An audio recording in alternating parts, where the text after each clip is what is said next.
프라자 합의와 일본의 잃어버린 20년 그리고 화폐 개혁입니다.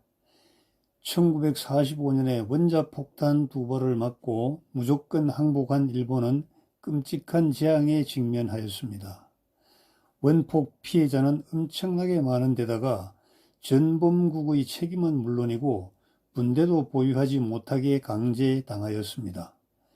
무늬만 나라였지 나라 구실을 할 수가 없는 나라였던 것이죠.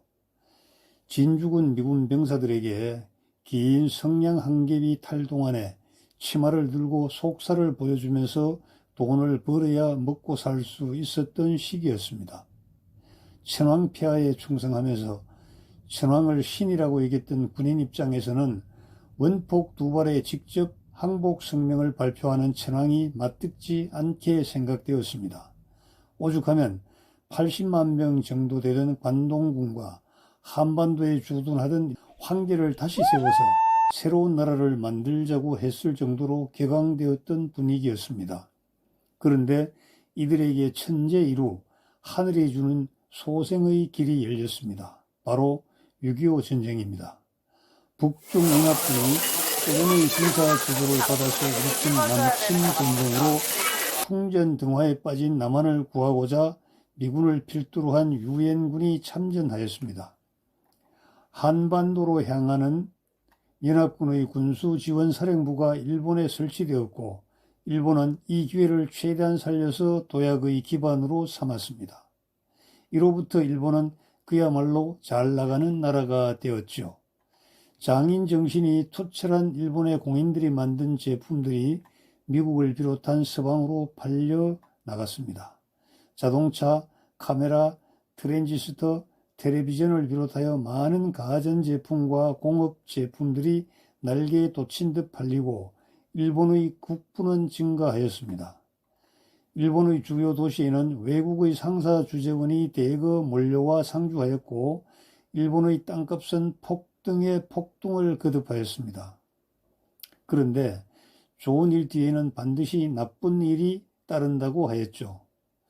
1985년 9월 22일에 미국이 프랑스 서독, 영국, 일본의 재무장관들을 뉴욕 맨하탄의 센트럴파크 남단 5번가에 위치한 프라자 호텔에서 환율 조정 합의를 진행하였습니다.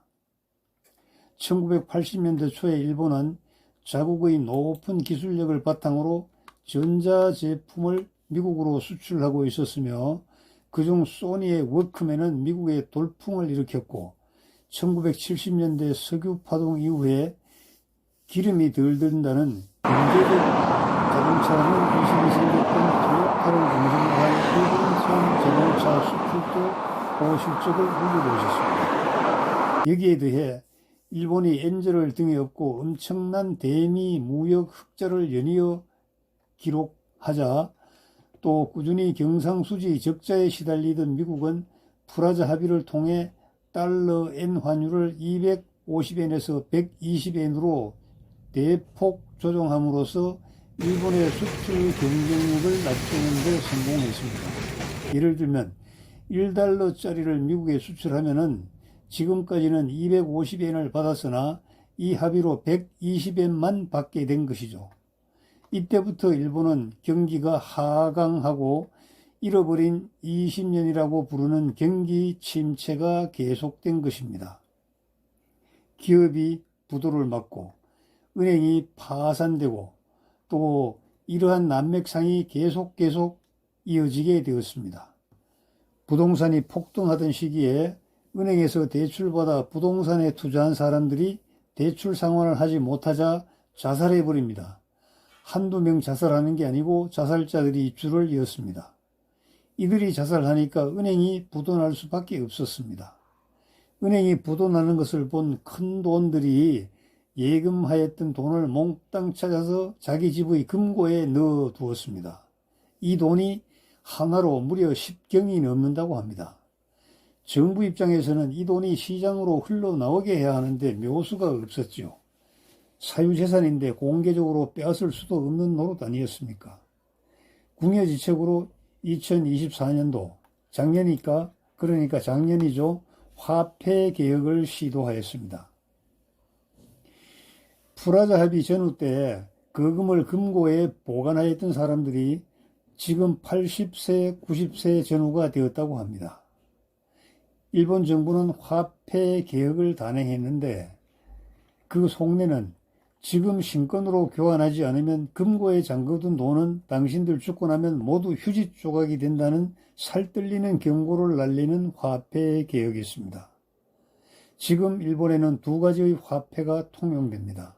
일명 신권과 국권입니다. 신권과 국권이 뭐가 다르냐 하면은 비밀 표시가 다르고 모델이 다릅니다. 여러분, 화무는 11형이요 달도 차면 기운다는 옛말이 있습니다. 개인의 인생이나 국가의 운명이나 한 번 잘 나가면 반드시 화가 따른다는 것을 명심하고 항상 준비하고 경계하고 조심 또 조심해야 되겠습니다. 제가 지난주에 일본을 짧게 방문했지만은 일본을 짧게 방문하면서 얻은 여러 가지 교훈과 시사점이 많아서 간단하게 유튜브로 만들고 있습니다. 여러분, 지금 우리나라는 이념에 편중된 정치 투쟁이 지금 얼마나 살뜰리게 진행되고 있습니까? 6월 3일 날 대통령 선거를 앞두고 있습니다.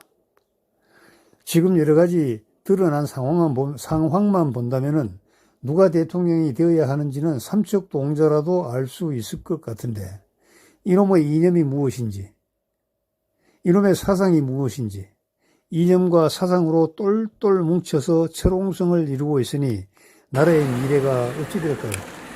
지금 대한민국이 잘 살아왔던 거, 일본의 잃어버린 20년처럼 과거 한때의 역사로 남을까요? 아니면 다시 한번 허리띠를 졸라매고 신발끈 졸라매고 다시 화려한 역사로 또 세계의 주인으로 다시 한번 부상하는 그러한 기회가 될까요? 정말 가슴이 조마조마합니다. 어떻게 해야 할지 아는 사람은 잠을 잘 수 없습니다. 이렇게 하든지 저렇게 하든지 절대로 차이 없다. 누가 대통령 해도 아무 상관이 없다고 생각하는 사람들은 자기 기분대로 표를 던지고 말 것입니다. 여러분, 달은 한번 기우면 다시 차고 찬 달은 다시 기우지만요, 인생이나 국가의 명운은요, 한번 기울면은 다시 회복되기란 대단히 어렵습니다. 여러분, 감사합니다.